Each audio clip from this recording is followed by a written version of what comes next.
भाइयों, और हमारे बीच में यहाँ पर महागठबंधन के प्रत्याशी मौलाना सऊद आलम साहब आपके बीच में हैं। मैं बहुत दूर से आपके बीच में आई हूँ, आपकी बहन हूँ, आपकी बेटी हूँ, और सिर्फ इसलिए कि आज पूरे देश की नजर अगर कहीं है तो आप लोगों के ऊपर है कि बिहार की ये अजीम जनता हमें रास्ता दिखाएगी कि इस देश को किस दिशा में चलना चाहिए, नफरत के दिशा में, बेरोजगारी और गरीबी के दिशा में, या एक उम्मीद के दिशा में। तो आज हम सब आपके बीच में महागठबंधन के रूप में एक ऐसा गठबंधन लेके आए हैं जहाँ सभी का मान सम्मान, सभी की इज्जत होगी, जहाँ आपकी तरक्की के लिए, आपकी आने वाली नस्लों की तरक्की के लिए काम किया जाएगा।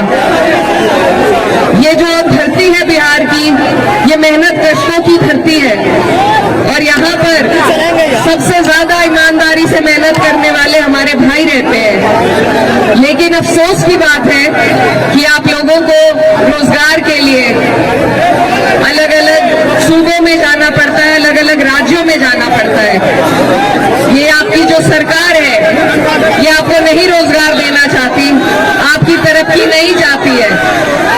अब बहुत लंबा वक्त काट के आपके सामने ये सुनहरा मौका है कि आप लोग, हम सब एकजुट होकर मिलकर इस सरकार को बदलने का काम करें। और ये सरकार सिर्फ तब बदली जा सकती है जब हम बहुत समझदारी और सूझबूझ के साथ ये आंकड़े जोड़े कि सरकार को हरा कौन सकता है। ये गठबंधन इसीलिए आपके लिए बना है कि सब आप और हमारे जैसी सोच रखने वाले, तरक्की की, भाईचारे की सोच रखने वाले लोग एकजुट होकर इस नापाक सरकार को आपको हम बदलने का काम करें।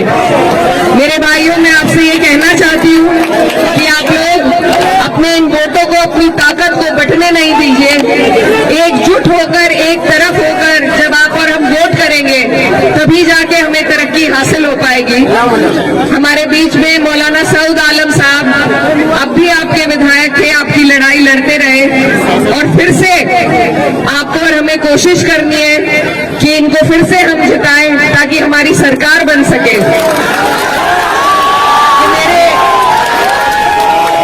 मौलाना सऊद के जो वालिद थे वो मेरी वालदा के साथ सांसद रहे, तो हमारा पुराना ताल्लुक है, पुराना रिश्ता है, और उसी के नाते आज मैं आपके बीच में ये गुहार लगाने आई हूँ कि इस सरकार से, ये जो डबल इंजन की नापाक सरकार है, इससे हम लड़ते हैं जब, इससे हमें लड़ना पड़ता है आपके मुद्दों पे, चाहे वो वक्त का मुद्दा हो या आपकी तरक्की, आपकी बेहतराई के लिए, आपकी रोजगार के लिए कोई मुद्दा हो। जब हम लड़ते हैं तो आपकी और हमारी लड़ाई के से का फायदा उठाकर जो लोग जीत के इस सरकार में बैठे हैं, उन्होंने किस तरीके से आपको और हमें धोखा देने का काम किया, ये बात आपको जरूर याद रखनी है। ये एक सिस्टम के तहत आपके और हमारे इदारों को बिल्कुल खत्म करना चाहते हैं ताकि आप और हम तालीम से, रोजगार से, तरक्की से दूर हों। तो इन लोगों के इस इरादे को अगर हम फेल कर सकते हैं तो सिर्फ एक वोट की ताकत हमारे पास है, और कोई लाठी डंडे की ताकत नहीं है। सिर्फ वोट की ताकत से आप चोट पहुंचा सकते हैं, और उसमें भी अगर हम अपने वोटों को बांट देंगे, अगर आपसी लड़ाई के चक्कर में हम इनको फिर जीतने देंगे, तो ये हमारी आने वाली नस्लें आपको और हमें कभी माफ नहीं कर पाएंगी। तो मैं बहुत दूर से आपके बीच में, हमारा उत्तर प्रदेश आपकी तरफ निगाहें टिकाए बैठा है कि बिहार से जो संदेश निकलेगा वो पूरे देश भर में सरकार को बदलने का काम करेगा। तो मेरे भाइयों,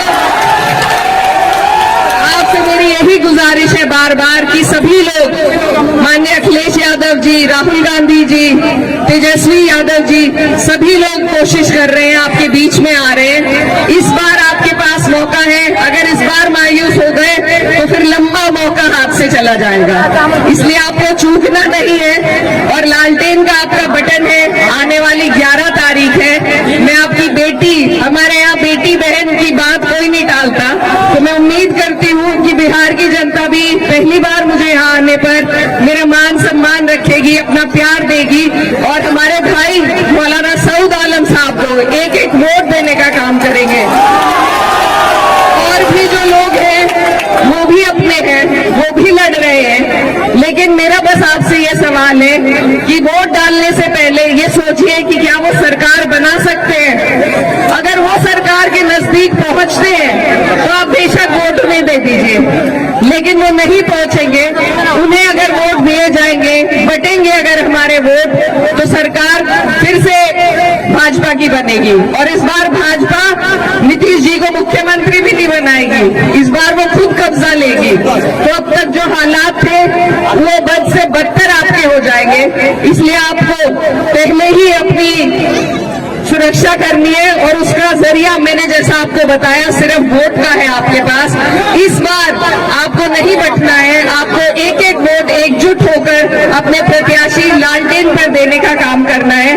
तो इन्हीं बातों के साथ मैं उम्मीद करती हूँ कि पोवाखाली की ये जनता, ये गयूर आवाम सही फैसला लेगी, लालटेन का बटन दबाएगी और मौलाना सऊद साहब को यहाँ से जिताने का फिर से काम करेगी। आप सब यहाँ मेरी बात सुनने के लिए इकट्ठा हुए, यहाँ पर दूर दूर से लोग आए, मैं आपका तहे दिल से शुक्रिया अदा करती हूँ। और बस एक बात के साथ आपसे विदा लेना चाहती हूँ कि उसूलों पर जब आ जाए तो टकराना जरूरी है, जिंदा हो तो जिंदा नजर आना जरूरी है।